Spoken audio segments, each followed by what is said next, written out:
हरे कृष्ण। तो आप सभी भक्तों का हार्दिक स्वागत है आज के श्रीमद् भगवद गीता के डिस्कशन में। आज हम लोग चर्चा कर रहे हैं श्रीमद् भगवद गीता यथार्थ दूसरा अध्याय। इसका श्लोक संख्या कल 73 पे चर्चा किया था, 69 नंबर श्लोक। या निशा सर्वभूतानां तस्यां जागृति संयमी यस्यां जागृति भूतानि सा निशा पश्यतो। ये जो भौतिकवादी व्यक्तियों के लिए दिन है, वो आध्यात्मवादी व्यक्तियों के लिए रात्रि है। और जो अध्यात्मवादी व्यक्तियों के लिए दिन है, वो भक्तिवादी व्यक्तियों के लिए रात्रि है। भगवान ऐसा यहाँ पे बोले।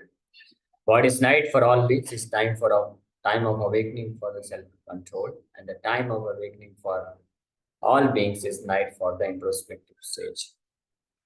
कहने का मतलब है कि जिन चीजों के लिए, जिन कार्यों के लिए, जिन वस्तुओं के लिए भौतिकवादी व्यक्ति हमेशा क्रियाशील रहते हैं, एक्टिव रहते हैं उसको प्राप्त करने के लिए, अध्यात्मवादी व्यक्ति उसमें ज्यादा इंटरेस्ट नहीं लेते हैं। उनका मुख्य उद्देश्य क्या होता है कि वो आत्मा के हित के लिए जो जरूरी है वो कार्य में संलग्न रहते हैं, यानी वो भक्ति योग में अपने आप को हमेशा लगा के रखते हैं। ये हमने कल चर्चा किया था। अब आज के श्लोक में भगवान कृष्ण आगे वर्णन कर रहे हैं कि ये जो आध्यात्मवादी व्यक्ति होते हैं, ऐसा क्या है, उनके क्या ऐसे गुण हैं कि वो हर प्रकार के जो भौतिक चीजें होती हैं, भौतिक चीजों के प्रति आकर्षित ना होकर के उनके प्रति वो इनएक्टिव हो जाते हैं, लेकिन आध्यात्मिक मार्ग में चलने के लिए एक्टिव हो जाते हैं। उसका क्या कारण है, इस श्लोक में आज आज के श्लोक में भगवान वर्णन कर, श्लोक नंबर 70 में। और साथ ही साथ भगवान ये भी इस श्लोक में बताएंगे कि इस प्रकार से जो अध्यात्मवादी व्यक्ति होता है वही परम शांति को प्राप्त कर सकता है, और उल्टा जो भौतिकवादी व्यक्ति होता है वो कभी शांति को प्राप्त नहीं कर सकता।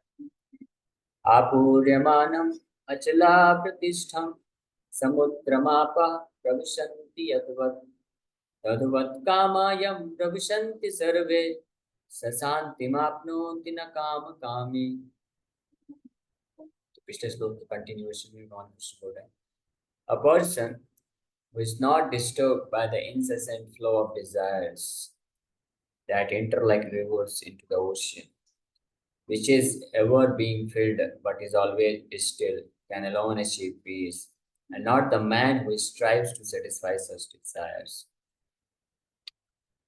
यानी ऐसा व्यक्ति जो मन में आने वाले अनेकों प्रकार की भौतिक इच्छाओं से प्रभावित नहीं होता है। यानी भौतिक इच्छाएं आएंगी, मन तो प्रपोजल देगा, मन का तो कार्य है कि मन तो प्रपोजल देता रहेगा। अन्य अन्य भिन्न भिन्न प्रकार की भौतिक इच्छाएं, ये करने के लिए, वो करने के लिए, इसको प्राप्त करने के लिए, इतना धन कमाने के लिए। तो इस प्रकार की भौतिक इच्छाएं तो मन में आएंगी ही आएंगी।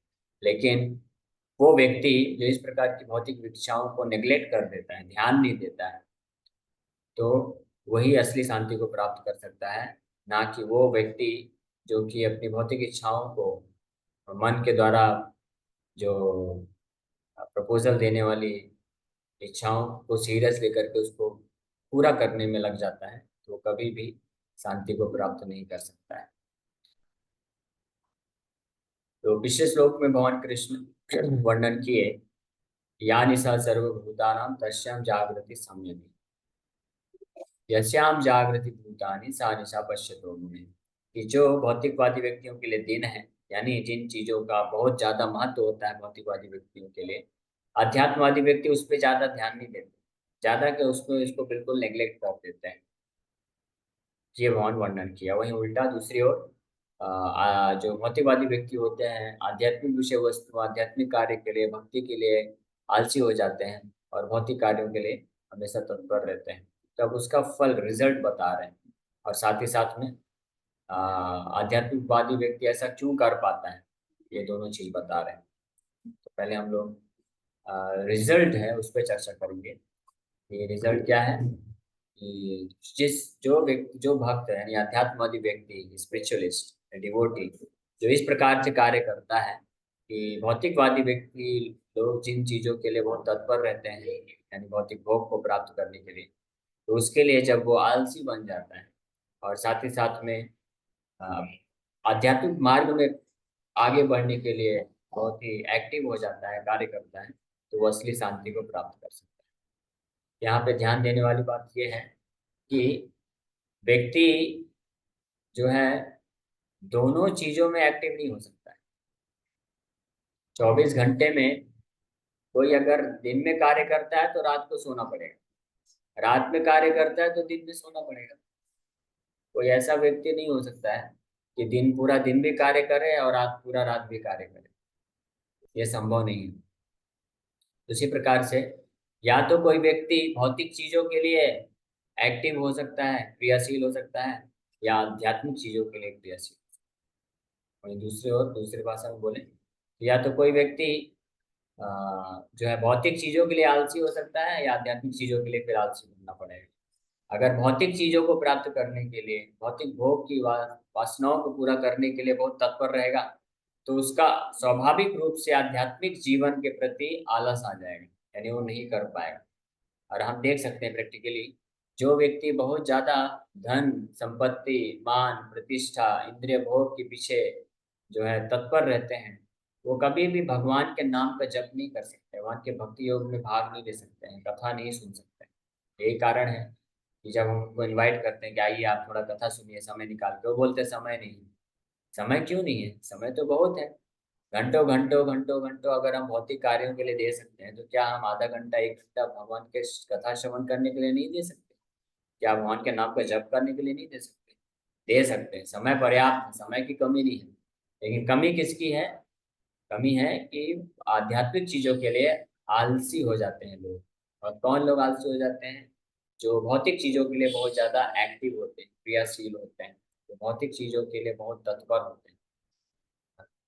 तो लेकिन यहाँ पे एक और आगे बढ़ने के पूर्व एक और बात बताना चाहूंगा कि ये ध्यान रखना चाहिए कि जब ये बोला जाता है कि भौतिक चीजों के लिए बहुत क्रियाशील नहीं होना है, उनके लिए आलसी बनना है, इसका मतलब ये नहीं कि कर्तव्यों का पालन नहीं करना। जो अध्यात्मवादी व्यक्ति होता है, यानी जो भगवान का भक्त होता है, वो भौतिक कार्यकलापों के लिए ज्यादा एक्टिव नहीं होता है। इसका अर्थ ये होता है कि वो भौतिक कार्यकलापों को केवल उतना ही करता है जितना रिक्वायर्ड है, जितना जरूरत है, जितना कि उसको अपना भौतिक जीवन बना के रखने के लिए पर्याप्त होता है, उतना ही करता है जितना उसका कर्तव्य है। वो बहुत ज्यादा नहीं करता है, ये समझने वाली बात है। यानी भौतिक कार्य उतना ही करेगा, उतना ही धन कमाना, उतना ही इंद्र तृप्ति करना जितना इस शरीर को मेंटेन करने के लिए आवश्यकता है। जैसे आपने सुना होगा कि कुछ लोग होते हैं जो खाने के लिए जीते हैं और कुछ लोग जीने के लिए खाते हैं, ये वैसे ही कुछ। तो जो खाने के लिए जीते हैं, इसका मतलब वो भौतिक चीजों के लिए बहुत एक्टिव है। और जो जीने के लिए खाते हैं, इसका मतलब वो ये इंद्र तृप्ति जो है, खान पान, ये जो इंद्र तृप्ति है, इससे इसके प्रति वो आलसी है। वो अपना समय इस चीज के लिए व्यर्थ नहीं गंवाना चाहते हैं, केवल उतना ही खाते हैं जिससे ये शरीर को पालन पोषण किया जा सके। उसी प्रकार से आध्यात्मवादी व्यक्ति भी भौतिक कार्य कर सकते हैं, भौतिक इंद्र तृप्ति कर सकते हैं। ऐसा नहीं है कि नहीं कर सकते हैं, वो तो जरूरी है। जब तक ये भौतिक शरीर रहेगा तब तक हमको कुछ ना कुछ भौतिक कार्यकलाप तो करने ही पड़ेंगे। चाहे अगर पूरी तरह से कोई सन्यासी भी बन जाए, उसको भी तो विश्राम तो करना पड़ेगा ना, रेस्ट तो लेगा, वो भी तो कुछ खाएगा, वो भी तो सांस लेगा, वो भी तो हाथ पैर चलाएगा। तो भौतिक कार्य तो हुआ वो भी, ऐसा नहीं कि नहीं हुआ। लेकिन जो अध्यात्मवादी व्यक्ति, चाहे वो गृहस्थ हो या सन्यासी हो, वानप्रस्थ हो, ब्रह्मचारी, कोई भी आश्रम में क्यों ना हो, वो ये भली बात ही जानते हैं कि जीवन का असली उद्देश्य है आध्यात्मिक मार्ग में प्रगति करना। इसलिए भौतिक चीजों के प्रति केवल वो उतना ही सत्य, उतना ही क्रियाशील रहते हैं जितना की जरूरत होता है। और इसी को बोला जाता है कि वो भौतिक चीजों के लिए आलसी हो जाते हैं और आध्यात्मिक चीजों के लिए क्रियाशील हो जाते हैं। वहीं दूसरी ओर जो भौतिकवादी व्यक्ति होते हैं, जो जिनका आध्यात्मिक मार्ग में कोई रुचि नहीं होता है, जो भौतिक संसार में ही रह करके इंद्र तृप्ति करना चाहते हैं, भोग करना चाहते हैं, तो वो बहुत तत्पर होते हैं भौतिक कार्यों को करने के लिए। घंटों घंटों 24 घंटे उनकी चेतना में केवल वही चलता रहता है। अगर विश्राम भी करेंगे, रात को रेस्ट सो भी रहे होंगे, तब भी स्वप्न में वही चीजें आएंगी। कैसे ज्यादा से ज्यादा धन कमा लें, कैसे ज्यादा से ज्यादा मान प्रतिष्ठा भोग वस्तु एकत्रित कर लें, ये सब चलता रहेगा। और यही कारण है कि वो कभी भी आध्यात्मिक जीवन में आगे बढ़ने के लिए एक्टिव नहीं हो सकते हैं। अगर कभी वो विचार भी करे, चलो थोड़ा सा भक्ति वगैरह कर लेते हैं, माला बैठ के जप कर लेते हैं तो नहीं हो पाता है। क्यों? क्योंकि वो इस मार्ग में एक्टिव है। यहाँ निशा, इसीलिए भगवान पिछले श्लोक में क्लियर ये वर्णन कर दिए, ये दोनों के मार्ग अलग अलग हैं पूरे, ये दोनों एक साथ नहीं चल सकता है। और अब इस श्लोक में रिजल्ट बता रहे हैं कि जो इस प्रकार से जो आध्यात्मिकवादी व्यक्ति होते हैं वही वास्तव में पूर्ण शांति को प्राप्त कर सकते हैं। यानी कि अगर किसी व्यक्ति को स शांति मापनोति, यानी ऐसा भक्त, ऐसा अध्यात्मवादी व्यक्ति शांति को प्राप्त करता है, ना काम कामी, जो काम कामी, काम वासनाओं की पूर्ति करना चाहता है, लस्टी है, जो कामी है, वो कभी भी शांति को प्राप्त नहीं कर सकता। इसलिए जो असली शांति प्राप्त करना चाहते हैं तो उनको भौतिक कार्यकलापों के लिए, भौतिक भोग को, भौतिक इंद्रियों की तृप्ति करने के लिए उनको जो है आलसी बनना पड़ेगा, और आध्यात्मिक जीवन में आगे बढ़ने के लिए क्रियाशील या एक्टिव होना पड़ेगा, तभी वो असली शांति को प्राप्त कर सकता है। ये तो भगवान यहाँ पे रिजल्ट बताया है। तद्वत काम यम प्रवचन शांति आप होती न काम।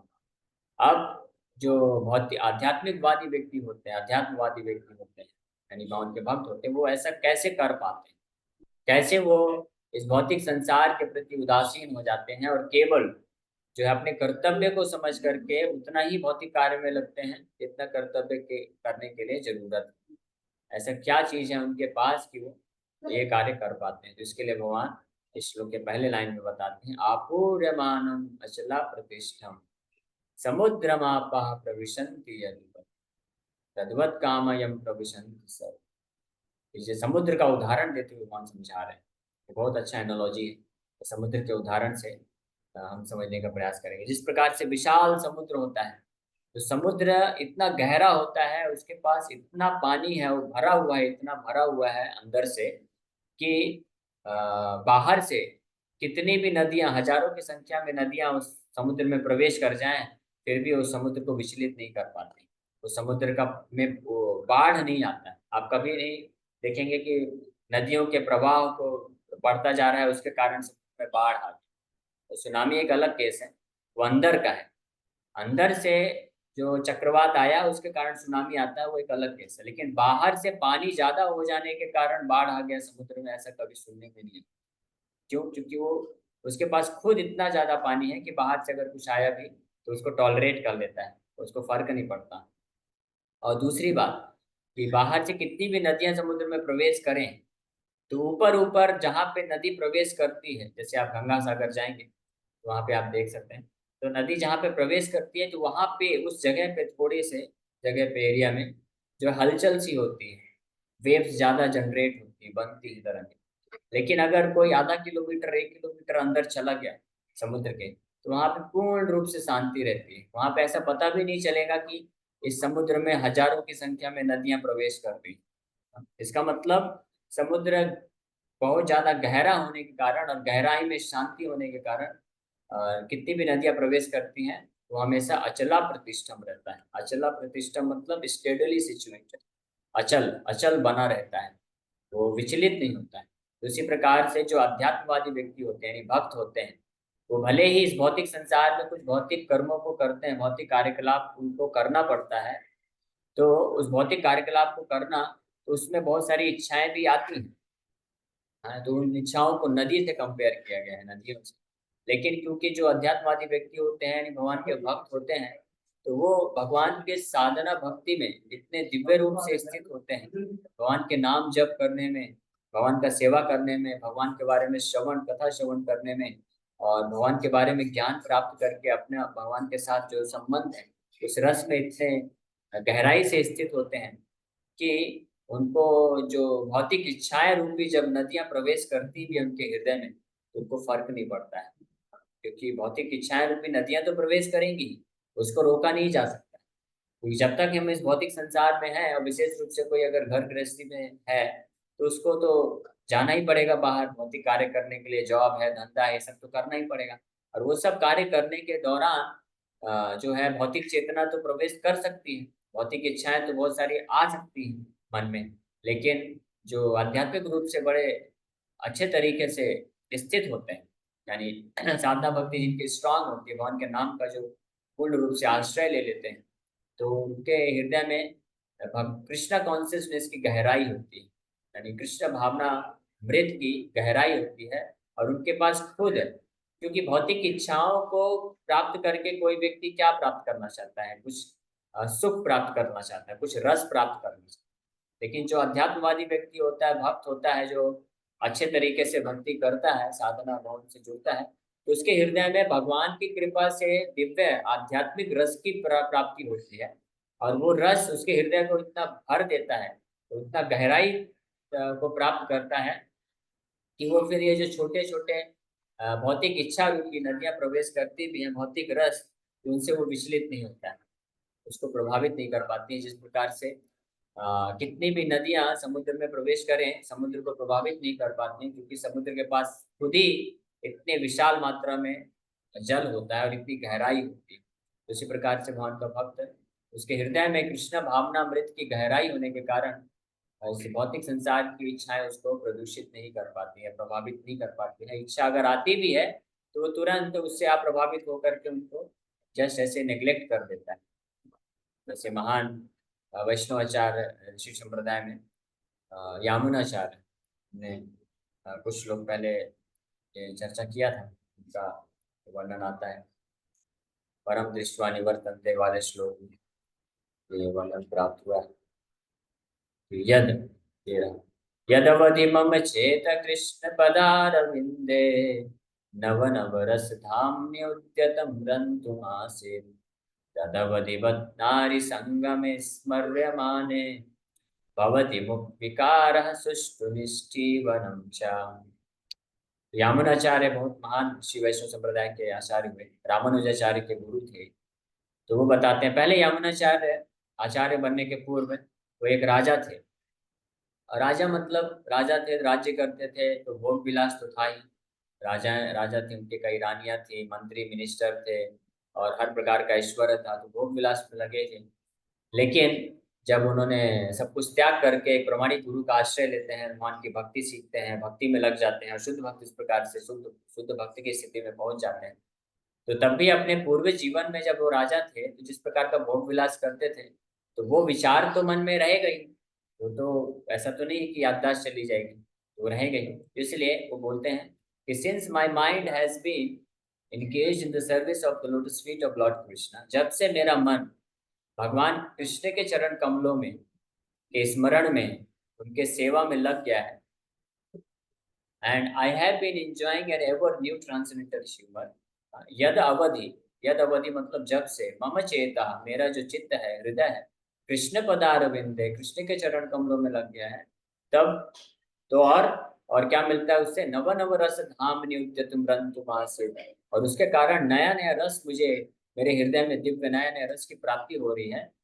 तद अवधि उस वक्त, whenever I think of sex life with a woman, my face at once turns from it and I spit at the thought. तद अवधि उस वक्त, बत नारी संगम स्मर्यमाने भवति मुख विकार शुष्क निष्ठीवंशा।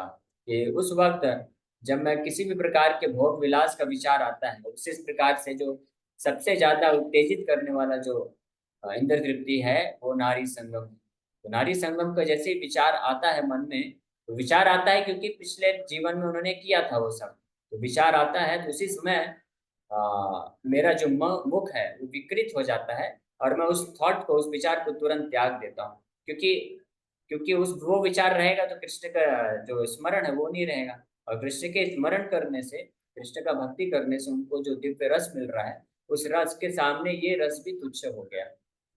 ये एक उदाहरण है जहाँ पे एक महान आचार्य, महान शुद्ध भक्त, जो भगवान कृष्ण के भक्ति में, आध्यात्मिक जीवन में इतने पूर्ण रूप से स्थित हो जाते हैं जब, तो उनके हृदय में गहराई, हृदय की गहराई में कृष्ण भावनामृत रस इतना भर जाता है, जूस, जो रियल जूस है, असली जो रस है। तो इस भौतिक रस जो है, जब अगर उनके मन में भौतिक रस प्रवेश भी करते हैं, तो उनको प्रभावित नहीं कर पाते हैं, वो तुरंत उसको त्याग करके अपने कृष्ण भावनामृत के सेवा में वापस से संलग्न हो जाते हैं। इसलिए यहाँ पे भगवान कृष्ण बोल रहे हैं कि ऐसा जो भक्त होता है, आपूर्यमाणम, ऑलवेज बीइंग फिल्ड, हमेशा उसका हृदय जो है भगवान के आध्यात्मिक रस से ओतप्रोत रहता है, हमेशा आध्यात्मिक रस से भरा रहता है। इसलिए अचल प्रतिष्ठम, वो बिल्कुल अचल रूप में प्रतिष्ठित रहता है, स्थित रहता है, वो विचलित नहीं हो पाता है। और यहाँ पे इसलिए बहुत परफेक्ट उदाहरण समुद्र माप प्रविशन्ति यदुवर, समुद्र का उदाहरण करके दे रहे हैं। तद्वत कामयम प्रविशन्ति सर्वे स शांति मापनोति न काम कामी। तो यहाँ पे एक और विशेष बात है जानने वाली कि ये जो भौतिक इच्छाएं हैं, हो सकता है ये तो हर जब तक कोई व्यक्ति इस भौतिक संसार में रहेगा, भौतिक इच्छाएं तो प्रवेश कर ही सकती हैं, भौतिक इच्छाएं तो प्रवेश कर मन में आ ही सकती। लेकिन यहाँ पे एक और प्रिंसिपल भगवान समझा रहे हैं कि जो शुद्ध भक्त है, अपूर्यमान अचला प्रतिष्ठा, तो वो तो भौतिक इच्छाओं को तुरंत त्याग कर देता है। उनके लिए तो ये कठिन कार्य नहीं होता, वो उससे प्रभावित नहीं होते। लेकिन भगवान हम जैसे साधकों को, जो कि अभी हम पूर्ण रूप से उस भक्ति, दिव्य भक्ति रस को प्राप्त नहीं किए हैं, अभी हम लोग प्रयास कर रहे हैं और हम लोग साधना भक्ति कर रहे हैं, तो हमारे लिए भी यहाँ पे शिक्षा दे रहे हैं भगवान कि स शांति मापनोति न काम कामी। मतलब कि अगर अर्जुन या हम सबको भगवान बोल रहे हैं कि अगर आप ये सोचते हैं कि मेरे मन में जो भौतिक इच्छाएं प्रवेश की हैं, तो चलो मैं उनको तृप्त करने का प्रयास करता हूँ। भगवान स्पष्ट बोल रहे हैं कि जो इन प्रकार की भौतिक इच्छाओं को तृप्त करने का प्रयास करते हैं, काम कामी, तो न शांति मापनोति, कभी उनको शांति प्राप्त नहीं हो सकती, बल्कि और ज्यादा मन अशांत हो जाएगा। इसलिए शिक्षा ये मिल रही है कि अगर मन में भौतिक इंद्र तृप्ति की भावना आती है, किसी के मन में बहुत विचार आता है कि मैं और ज्यादा धन धन पैसा एकत्रित करूं, मैं और ज्यादा स्त्री संग करूं, मैं और ज्यादा जो है भौतिक कार्यकलाप करूं, मैं और ज्यादा जाके जो है अलग अलग प्रकार के जो मांसाहार चीजें हैं, नशा है, ये सब का सेवन करूं, इस प्रकार की अगर इच्छा आती है, तो उनको ये श्लोक याद रखना चाहिए कि अगर वो इस उन प्रकार की इच्छाओं की पूर्ति करने में लगेंगे, तो निश्चित रूप में जो मन और ज्यादा अशांत हो जाएगा, और उस और अशांत मन में और ज्यादा जो है भौतिक इच्छाएं रूपी नदियां प्रवेश करेंगी, और फिर ऐसा व्यक्ति कभी भी आध्यात्मिक मार्ग में आगे नहीं बढ़ सकता है। तो इसलिए श्लोक इसलिए बहुत महत्वपूर्ण है। यहाँ पे प्रभुपाद जी तात्पर्य वर्णन कर रहे हैं, although the vast ocean is always filled with water, it is always, especially during the rainy season, being filled with much more water. But the ocean remains the same, steady. It is not agitated, nor does it cross beyond the limit of its brink. That is also true of a person fixed in Krishna consciousness. As long as one has the material body, the demands of the body for sense gratification will continue. The devotee, however, is not disturbed by such desires because of his fullness.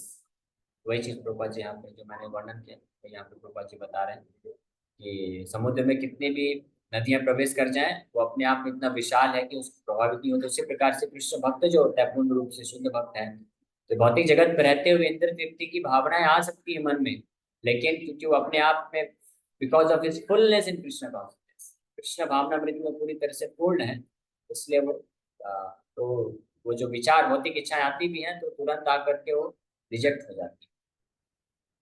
A Krishna conscious man is not in need of anything because the Lord fulfills all his material necessities. Therefore, he is like the ocean, always full in himself. Desires may come to him like the waters of the rivers that flow into the ocean, but he is steady in his activities and is not even slightly disturbed by desires for sense gratification.